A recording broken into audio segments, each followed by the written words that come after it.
Mali. Aucune équipe africaine ne peut... La déclaration surprenante d'Eric Chell. Selon l'entraîneur malien. Eric Chell, sur certains aspects, aucune sélection africaine ne peut se mesurer à son équipe. Il a partagé cette opinion lors d'une interview récente. Présent sur le plateau de Maliba FM, le sélectionneur a partagé ses réflexions sur les performances du Mali à la CAN 2023 en mettant l'accent sur le duel contre la Côte d'Ivoire. Avant de procéder à l'analyse de ce match, Eric Chell a tenu à apporter une clarification importante. Selon lui, malgré l'élimination de son équipe, elle reste supérieure en termes de technique et de contrôle du jeu.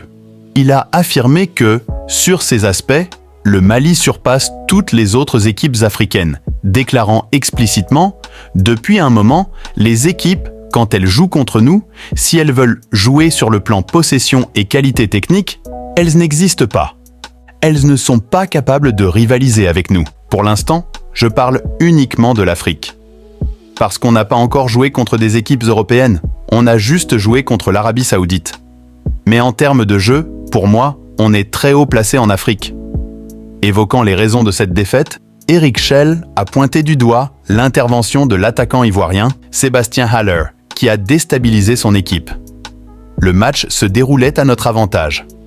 Nous contrôlions totalement la partie. L'entrée en jeu de Sébastien Haller a marqué un tournant. Les éléphants de la Côte d'Ivoire ont adopté un style de jeu plus direct, cherchant Haller dans l'espace aérien en évitant le milieu de terrain. Si vous analysez le match, vous remarquerez que la présence de Sébastien Haller, au lieu de mobiliser 2 de nos joueurs, a contraint notre bloc défensif à reculer considérablement. Cela a rendu les duels aériens particulièrement difficiles pour nous, étant donné l'aptitude de Haller dans ce domaine. Avec notre bloc défensif placé très bas, nous avons commis des fautes. Et il est vrai que nous étions vulnérables sur les coups de pied arrêtés. J'avais 2 options.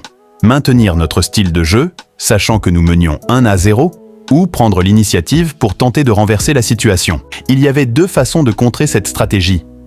Soit introduire un attaquant pour remonter le bloc et exercer un pressing, soit ajouter un défenseur pour renforcer notre solidité.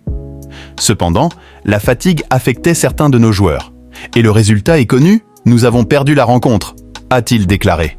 Si la vidéo vous est plu, abonnez-vous et activez la cloche de notification pour ne rater aucune de nos prochaines vidéos. Merci et à bientôt pour plus de contenu.